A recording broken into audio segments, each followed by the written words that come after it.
जय Hind friends, welcome to future के teachers. I hope all of you will be fine. तो दोस्तों, आज जो है हिंदी की प्रैक्टिस क्लास की नेक्स्ट क्लास है। देख लेते हैं हम लोग पहला क्वेश्चन क्या है, देखते हैं। तो पहला क्वेश्चन कह रहा है कि निम्नलिखित विकल्पों में शुद्ध वर्तनी वाले शब्द का चयन कीजिए। शुद्ध वर्तनी वाले शब्द का चयन करना है। किसका? शुद्ध वर्तनी वाले शब्द का चयन करना है। तो शुद्ध वर्तनी कौन सी है भाई, बताना है इसमें। उपरोक्त, उपर्युक्त, उपरयुक्त या उपरयुक्त, बताइए। तो बिल्कुल सही बात है। ऑप्शन नंबर जो डी है आपका राइट हो जाएगा। उपरयुक्त होता है, उपरयुक्त। ऑप्शन नंबर जो डी है इसका राइट हो जाएगा। आई होप आप लोग समझ गए होंगे। तो बढ़ते हैं नेक्स्ट क्वेश्चन की ओर। तो नेक्स्ट क्वेश्चन कह रहा है आपसे, अवगाहन, अवगाहन शब्द का समानार्थी शब्द दिए गए विकल्पों में से कौन सा है? अवगाहन शब्द का समानार्थी शब्द बताना है। कौन सा समानार्थी शब्द बताना है अवगाहन शब्द का? बताओ भाई। स्वागत करना, आसान, आसन, जाना या छानबीन करना। तो बिल्कुल सही है। ऑप्शन नंबर जो डी इसका भी राइट हो जाएगा। ऑप्शन नंबर डी, छानबीन करना। अवगाहन का मतलब होता है छानबीन करना। अवगाहन का मतलब क्या होता है? छानबीन करना। तो ऑप्शन नंबर जो डी है इसका राइट हो जाएगा। बढ़ते हैं नेक्स्ट क्वेश्चन की ओर। तो नेक्स्ट क्वेश्चन कह रहा है हमारा कि जिसका कोई शत्रु पैदा ही नहीं हुआ हो उसे कहते हैं। बताओ भाई, ये तो सबको आता होगा। जिसका कोई शत्रु पैदा ही ना हुआ हो उसे कहते हैं, क्या कहते हैं? अजात शत्रु। क्या कहते हैं? अजात शत्रु कहते हैं। क्या कहते हैं? अजात शत्रु। तो ऑप्शन नंबर जो बी है इसका राइट हो जाएगा। ऑप्शन नंबर बी बिल्कुल सही है, अजात शत्रु कहते हैं। ठीक है, क्या कहते हैं? अजात शत्रु कहते हैं। अच्छा, इसमें दिया गया है अजानुबाहु। ऑप्शन नंबर ए में दिया गया है अजानुबाहु।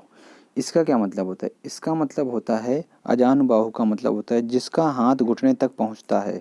क्या? जिसका हाथ घुटने तक पहुंचता है, घुटने तक। तो उसे लिख लीजिएगा इसको अगर नहीं आता है तो। जिसका हाथ घुटने तक पहुंचता है, घुटने तक, घुटने तक। ठीक है ना? तो वो क्या होता है? अजानुबाहु होता है। क्या होता है? अजानुबाहु। ठीक है। तो बढ़ते हैं नेक्स्ट क्वेश्चन की ओर, देखते हैं नेक्स्ट क्वेश्चन क्या है हमारा। कह रहा है गवीस, गवीस में उपर्युक्त संधि का नाम बताइए। बताइए भाई, गवीस में उपर्युक्त संधि का नाम बताइए। पता है किसी को?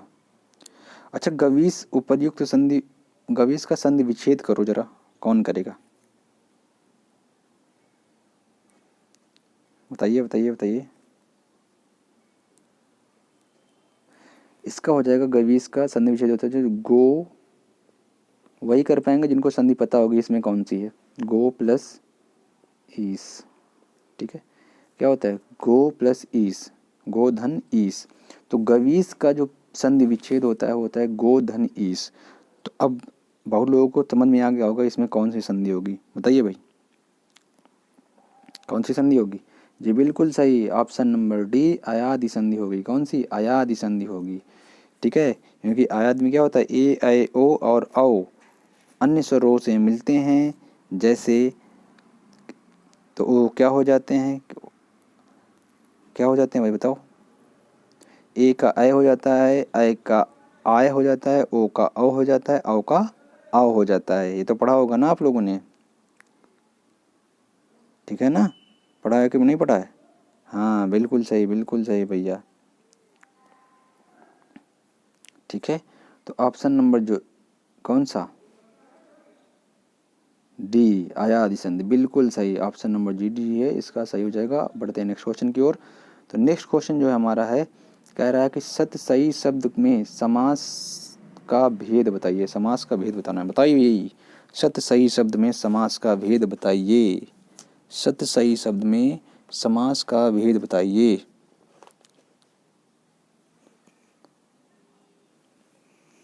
सत सही,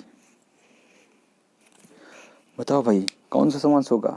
देखो, सत आ रहा है, सत, सत मतलब नंबर आ गया। जिनमें नंबर आता है वो क्या होता है? नंबर जिसमें आता है वो होता है द्विगु समास। क्या होता है? द्विगु समास। तो ऑप्शन नंबर जो बी है इसका राइट हो जाएगा। कौन सा? सतसई। सतसई का मतलब होता है जिस, सतसई का मतलब क्या होता है? जिसमें 700 का समाहार हो, है ना? सतसई, 700 का समाहार। ठीक है। तो 700 आ गया है, 7, ठीक है। तो जिसमें गिनतियाँ आती हैं वो कौन सा समास होता है, वो द्विगु समास होता है ना, जैसे चौराहा, है ना। तो बढ़ते हैं आगे नेक्स्ट क्वेश्चन की ओर। देखिए, अगर वीडियो अच्छी लग रही है तो वीडियो को लाइक ज़रूर कर दीजिए, चैनल पे नए आए हो तो चैनल को सब्सक्राइब कर लीजिए, और एक जानकारी भी ले लीजिए अगर नए आए हो तो। जानकारी ये है कि फ्यूचर के टीचर्स पर, यानी कि इसी वाले चैनल पे आपको, अगर आप टीचर बनने जा रहे हैं, KVS PRT की जानकारी तैयारी कर रहे हैं, तो जाहिर बात है KVS PRT की तैयारी कर रहे होंगे तभी ये वीडियो देख रहे होंगे आप लोग। तो आपको प्रैक्टिस की, आपको पता है बहुत ज़रूरत है इस समय, ये तो पता ही होगा आपको। इस समय आपको प्रैक्टिस की बहुत ज़रूरत है, क्योंकि टाइम बहुत क्या है, कम है, ठीक है। टाइम बहुत कम है, प्रैक्टिस बहुत ज़्यादा करना है। तो सारे सब्जेक्ट जो भी KVS PRT के हैं उन सभी की जो प्रैक्टिस है वो आपको एक ही चैनल फ्यूचर के टीचर्स पर उपलब्ध है। एक ही चैनल पर, ज़्यादा इधर उधर भटकने की ज़रूरत नहीं, कुछ प्रैक्टिस इधर कुछ प्रैक्टिस उधर, ये करने की ज़रूरत नहीं है। प्रैक्टिस सारी इसी चैनल पे मिल जाएंगी, प्लस क्लासेस भी मिलती हैं, कौन सी टॉपिक की, जो इम्पोर्टेंट होती हैं, ठीक है, वो भी करवाता हूँ। प्लस आप लोग जो कहते हैं, डिमांड करते हैं, वो भी कोशिश करता हूँ उनकी भी डाल देता हूँ, ठीक है ना। कुछ चीज़ें हैं जो अभी नहीं आ पा रही हैं, लेकिन बहुत जल्द 2-3 दिन में वो भी आ जाएंगी, वो भी क्लासेस आ जाएंगी, ठीक है ना।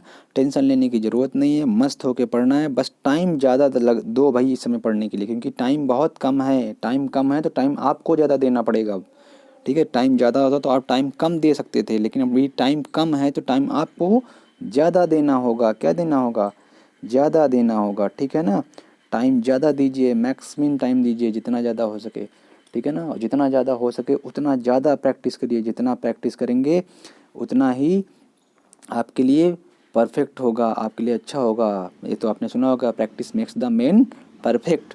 तो जितना ज़्यादा आप प्रैक्टिस कर लेंगे और उतना ही आपके लिए अच्छा होगा। और CDP की जो मैंने क्लासेस करवा रखी हैं, 9-10 क्लासेस हैं जो, वो आप लोग ढंग से देख लीजिए। 70% या फिर ये मान लीजिए 60 से 70% आपको यहीं पे इन्हीं क्लासेस से मिल जाएगा। और आप लोग देखते हो, जो लोग कर चुके हैं, मेरी सारी क्लासेस पढ़ चुके हैं, और जो लोग प्रैक्टिस भी मेरी क्लासेस में कर रहे हैं, ठीक है, तो उनको पता होगा कि लगभग बहुत कुछ ऐसा होता है हर डेली की क्लास में, प्रैक्टिस क्लास में, जो कि उन्हीं क्लासेस से मिल रहा है आपको, ठीक है ना।